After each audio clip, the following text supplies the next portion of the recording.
Hey gang, it's James coming on. I'm getting unloaded right now. I have a few minutes, so hopefully I can get this done before I get a phone call telling me my load's done. I wanted to come on real quick, and as you can tell from the title, I don't keep Hanukkah. I don't observe it as a holiday, and I wanted to just kind of explain why. I've had a few people ask myself and also my wife over the past several days, of course it's that season, right, whether or not we do Hanukkah. And we don't. So I wanted just to put out a kind of a public. I don't know why I haven't done this over the years. I think I've meant to, but I just for whatever reason never got around to it. So the reason I don't keep Hanukkah, the reason my family doesn't keep Hanukkah is basically for a couple reasons. The primary reason is that when I look in the scriptures for holy days to observe, I go to Leviticus 23. And of course, you'll make the argument, well, it would be kind of dumb to put Hanukkah in Leviticus 23 because the event that Hanukkah is commemorating hadn't happened yet. The Israelites that, heard the words of Moses in Leviticus 23 would have just been totally flabbergasted because it would have made no sense. I get that logic. That's good sound logic. But my thing is when I look at the whole prohibition against adding to or taking away from the Torah, and we start adding holy days to what was prescribed in the Torah, in my mind, it's a slippery slope, So I'll just make a statement right off the bat. If you are observing Hanukkah, I don't have a problem with you observing Hanukkah. I'm just explaining why I don't. Okay? It's not a prescribed biblical feast. And for the same reason, we don't celebrate Purim. Yes, Purim is in the Bible, in the book of Esther, but it's another added holy day. Okay, so it's not in the commanded feast days. So for me personally, I'm not comfortable doing holy days that have to do explicitly with the worship of the God of Abraham, Isaac, and Jacob, that are in addition to the ones that he outlined himself. He could have put a clause somewhere in the Torah that said, by the way, future events are going to happen, and you can commemorate those with holy days and use them, as a form of worship. Okay? He could have put a clause in to make the way for that, but he didn't. So I personally don't feel comfortable observing holy days that are in addition to what was outlined in Leviticus. That's my primary reasoning. My secondary reasoning is with the event itself. Okay? We know that Hanukkah is based on the events outlined in the book of Maccabees, and these are events that are historical fact. They're backed up by multiple sources, not just the book of Maccabees. Okay, we know that Antiochus Epiphanes desecrated the temple. We know that you had the Maccabees under Judas, Simeon. I always forget if it's Simon or Simeon, Jonathan. The whole family, that had this guerrilla war basically, and they shook off the Greeks. They recaptured the temple. They rededicated it. We know all this stuff, right? It happened. It's a historical fact. Where I take issue is, and your mileage may vary, but in my research over the years, the best I can tell, the actual Maccabees, and I think it was Jonathan that was made the first high priest. They were not Levites. They were from the tribe of Judah. Now, if you've had other information that shows that that's wrong, feel free to send it to me. Private message me, comments, whatever. But in my research over the years, all I can find is that they came from the tribe of Judah, which makes sense because you had Judah Maccabee. Like imagining somebody from the tribe of Levites naming their kid. I mean, I guess it's possible. I don't know. That's just anyway, that's speculation. But my issue is I don't see them as being, if they are from the tribe of Judah, they don't have legitimate right to be priests. They would be violating the Torah by being priests in the temple.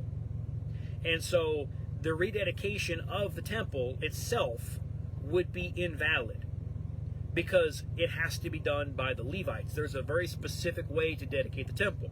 We see that it was done under Solomon, and we see that under the time of Ezra, you had people claiming to be Levitical priests, and they couldn't back it up. They couldn't prove their lineage going back to the tribe of Levi. So they were excluded. Okay, so they weren't allowed to be priests. But yet we've got the Hasmoneans, the Maccabees ended up, they were what started the Hasmonean dynasty, which was the ruling class leading up to the Herodian dynasty later, who were Edomites, by the way, Edomites. But anyway, so I have issue with that.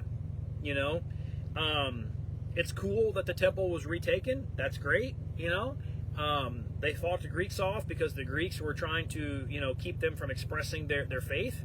That's always bad, right? So I can relate to the Maccabees. I can relate to the Maccabees' cause on some level, but I don't think, based on what I've seen, that the rededication of the altar and everything was legitimate, because I don't see that the priesthood itself doing that rededication was legitimate. So I have fundamental issues with that based on my research. The miracle of the oil is not even mentioned in the book of Maccabees. The best I can tell, you've got to get into the Talmud before you get to that.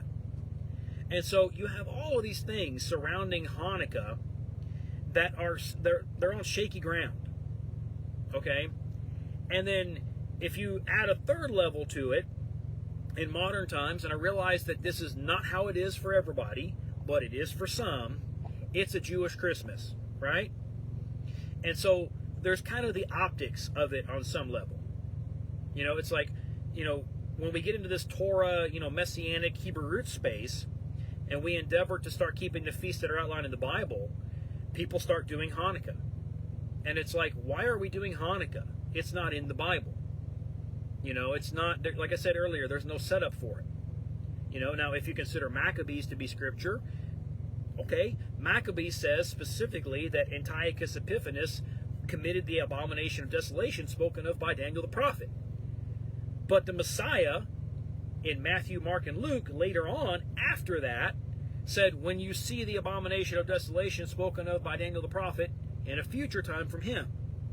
So either he didn't know, maybe he wasn't familiar with the book of Maccabees, I don't know, or that wasn't the abomination of desolation. So there are factual things within the book of Maccabees that make me question it as a source that we should actually go with. Is it important? Yeah. Does it give some historical insight? Yeah. Do I think it's on the same level as other scripture? No, I don't. So just on a fundamental level, like this is why I don't keep Hanukkah. Now, like I said earlier at the beginning of this, if you do keep Hanukkah, I don't have a problem with it. And I guess it would kind of depend on your motivation, which I'm not a judge of your motives, so who am I to say? But generally speaking, like with anything else, I would say if you're doing it just for cultural reasons and for nothing more, that's kind of wrong. That's not enough. If you're looking at it and you're seeing, good in it and whatever, and that's your motivation, that's fine. I disagree on some level based on the reasons that I've said, but I'm not going to freak out, and I'm not going to say, oh, you're keeping Hanukkah, we can't be friends. Like, I don't judge people that keep Hanukkah. Like, I've got family that keeps Hanukkah. I've got close friends that keep Hanukkah. So yeah. Anyway, I was going to write a Hanukkah play back in like 2007, way back, and it was going to be kind of a comedy kind of thing from the perspective of the lampstand. I was going to have people play, the 7 lamps of the menorah and have it be this kind of funny thing. It sounds absurd with me saying it out loud now, but I had this script working out, and it was kind of funny, right? And then I thought, well, let me make sure I get this right. Let me go to the book of Maccabees and make sure I get the details of this whole oil thing, right? And the book of Maccabees doesn't even have the miracle of the oil in it.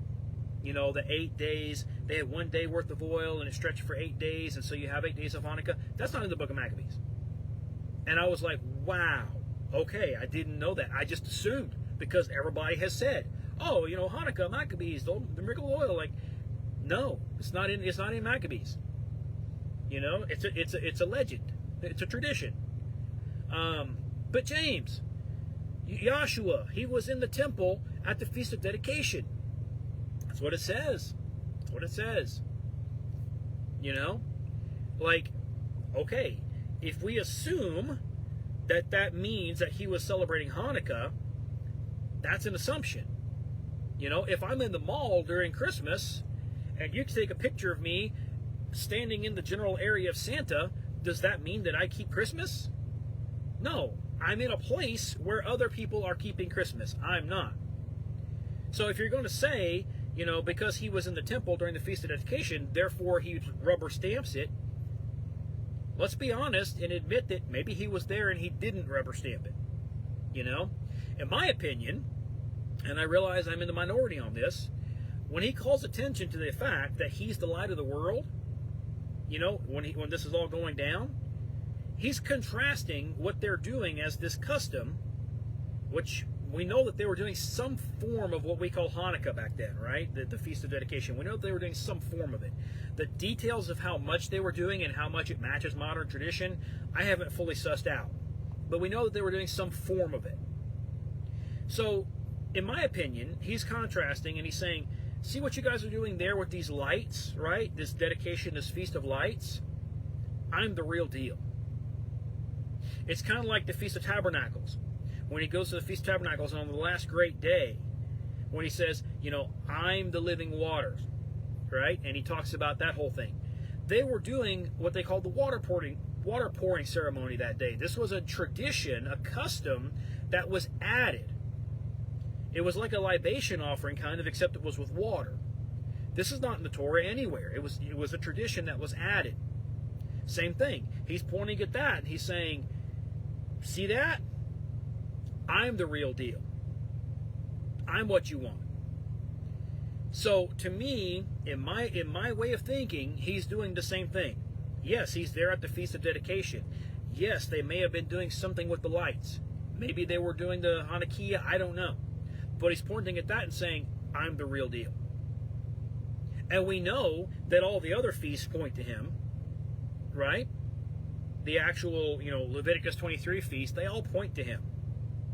And you can look at Hanukkah, you can look at Purim even, and you can say, there are things that I can glean from those holidays that can help me understand Messiah better, and that's true. But you could say there's lots of things. You could look in nature. You could look at a tree, and you can see how a tree works with the seed and the fruit. That kind of helps you understand Messiah, right? Because you got all the thing about the seed, it's buried in the ground, and resurrection, and you can pull things from anywhere. So my point with all this is that A, the scriptures never say to keep Hanukkah. B, there's stuff historically that is questionable to me in my research, and I have researched it. Some of you will assume I haven't because I don't agree with you. That's fine. I have researched it a lot, and I'm just not there. But like I said earlier, do I have a problem with people keeping Hanukkah? Depending on their motivation, no. If you're keeping Hanukkah because you miss Christmas, but you know Christmas is wrong, so you need a substitute, yeah, I would say that's kind of wrong. I don't agree with that on any level. If you're keeping Hanukkah because you think it in some way points towards the Messiah, and I haven't even gotten to, this is a lot more tenuous, I think is the correct word. Yeah, tenable means possible. Tenuous, okay? We know for a fact Christmas is steeped in pagan tradition, right? In my research, Hanukkah is less so. There are some who say that there are certain things that do have kind of a pagan background, like maybe the date that it was done ties back to some kind of Zeus worship or something. I haven't seen enough to actually prove any of that conclusively. So how much paganism has actually worked its way into the modern observance of Hanukkah, I don't know. Some of you have probably done that research more than I have and can maybe go farther. I haven't seen anything conclusively saying, yeah, this custom or that custom or this thing is for sure of pagan origin with Hanukkah. That's why I feel more comfortable saying if you keep Hanukkah, I don't have a problem with it. For me personally, I just don't see the need. And it's like, if we're going to do a Feast of Dedication, why are we skipping the first two? You would think the first two, we know for a fact we're on the up and up, right? There were legit prophets involved. So my understanding is with the Maccabees, when they appointed Jonathan to be the high priest, it was with the understanding that, like, yeah, we just got to have something going. We got to have a high priest. And if a prophet comes along, he'll sort it out and we'll get somebody better in. But this is just kind of an interim thing. You know, I could be wrong on that. But we know for a fact with Solomon and then under Ezra, you had legit confirmed prophets orchestrating the whole thing. We know. All that was on the up and up. Why don't we celebrate those feasts of dedications? These are questions I have. Anyway, I'm going to call this quits so that I can receive this phone call when it comes in. I love you guys. If you have any questions, please, please, please, please, please do not assume. Just go right to the source. Ask yours truly. I will tell you what I think. I will give you my opinion. Okay? We may not agree. That's okay. But I would rather you come right to the source rather than make assumptions. And I'm not saying that anybody has done that. Excuse me. This is just a man thing. Every now and then when you have a mustache, they get curly. And you can kind of see why that's a problem. I won't specify any more than that. But if you see me do that sometimes, I'm not being rude or anything. I'm just trying to keep my mustache away from where it shouldn't go. Anyway, raw, unfiltered, that's me. I love you guys. As always, Yahweh bless.